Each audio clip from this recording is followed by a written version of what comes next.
And so I want to begin to talk to you about how the Holy Spirit moves.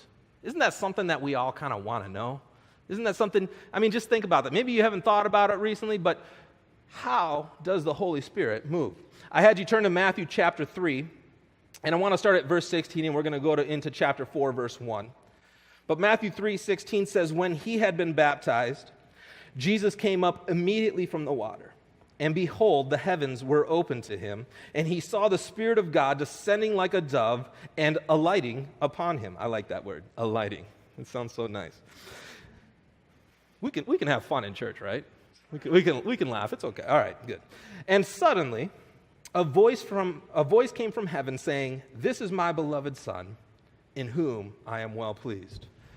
So here we see Jesus being baptized. There's this grand moment. Right? There's this moment of revelation. There's this moment where the heavens are opened.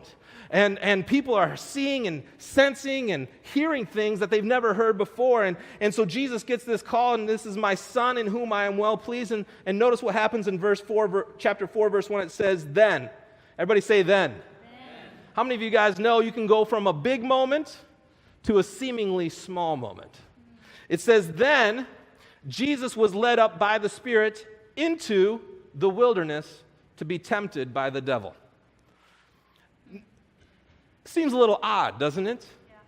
Yeah. Sometimes I think we have these huge moments and encounters with the Lord, and we expect that things are going to be easy sailing from here on out.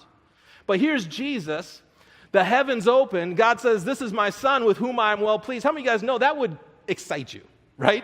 That kind of revelation would be like, oh my gosh, this is amazing. I'm on top of the world. But then notice what it says. It says, then Jesus was led up by the Spirit into the wilderness to be tempted by the devil. So, let me ask you, who led Jesus into the wilderness to be tempted by the devil? The Holy Spirit. You guys are doing good today. The Holy Spirit led him. Notice, in this verse, the Spirit is on the move. The Spirit's on the move, but no salvations are happening. People aren't being healed. The church isn't being added to. But is the Holy Spirit on the move? Yes, he is. He's shaping history in this seemingly mundane, in the wilderness. I'm sending you into the wilderness. But didn't you just say I was your Son and that you're well pleased? But why are you punishing me? Right? How many of you guys would have that attitude? Lord, why are you punishing me? Right? But how many of you guys know this was an empowering moment for Jesus? Because it says he comes out full of the Spirit, empowered by the Spirit. And so what was the Holy Spirit's first move here? To drive Jesus into a place of prayer. The first move of the Holy Spirit, after this grand revelation, this moment in history that we often talk about, he drives Jesus into the wilderness, into a place of prayer.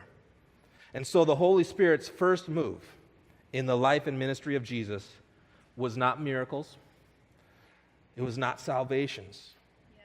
His first move was, come on, we got to go pray. Yeah.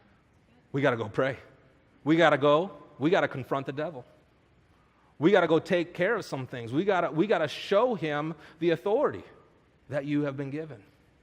We've got to take care of some things. How many of you guys know before the Holy Spirit can have the second move in your life, he has to have the first move? So oftentimes we want the salvations, we want the power, we want the miracles, we want those huge stories, those testimonies, but we can't get to those until we first allow the Holy Spirit to have his first move